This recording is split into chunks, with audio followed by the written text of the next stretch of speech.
একটা মামলা দেওয়া হলে একদিনের মধ্যে কোর্ট থেকে জামিন নিয়ে আবার তাদের মাটি কাটা ব্যবসা শুরু করে দেয়।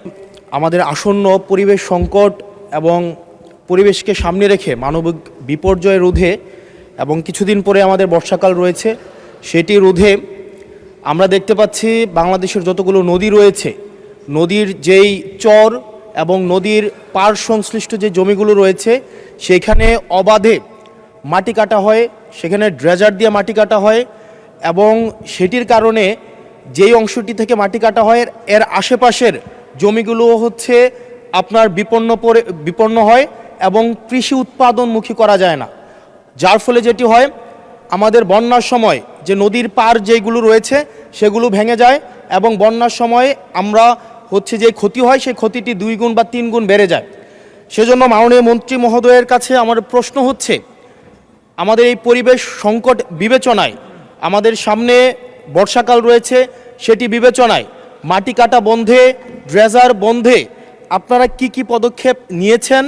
এবং দেখা যায় একটা মামলা দেওয়া হলে একদিনের মধ্যে কোর্ট থেকে জামিন নিয়ে আবার তাদের মাটি কাটা ব্যবসা শুরু করে দেয়। সেজন্য স্থায়ীভাবে এই বিষয়টি বন্ধে কি ধরনের পদক্ষেপ নেওয়া হবে সেই বিষয়টি জানতে চাচ্ছি। ধন্যবাদ। মাননীয় মন্ত্রী।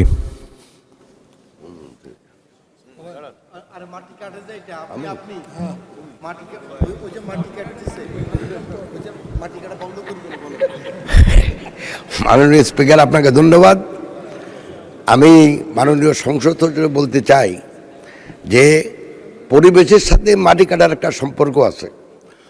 সেটা শুধু উনি যেখানে বলতে সেখানে না, আমাদের ইটভাটা তো মাটি কাটা হয় যেটা আমাদের উর্বর জমি নষ্ট করে।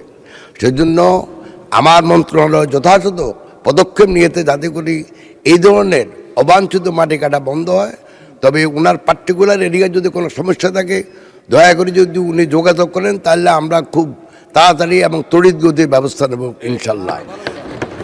আপনাকে ধন্যবাদ মাননীয় স্পিকার। স্বপ্নগুলো আকাশ ছবি প্রবাসীর হেলিকপ্টারের মাধ্যমে বিয়ে, জন্মদিন অথবা যে কোনো বিশেষ প্রয়োজনে হেলিকপ্টার ভাড়া করতে যোগাযোগ করুন স্ক্রিনে দেয়া নাম্বারে। প্রবাসীর হেলিকপ্টার, নিরাপদ ও সাশ্রয়ী বাহনের বিশ্বস্ত নাম।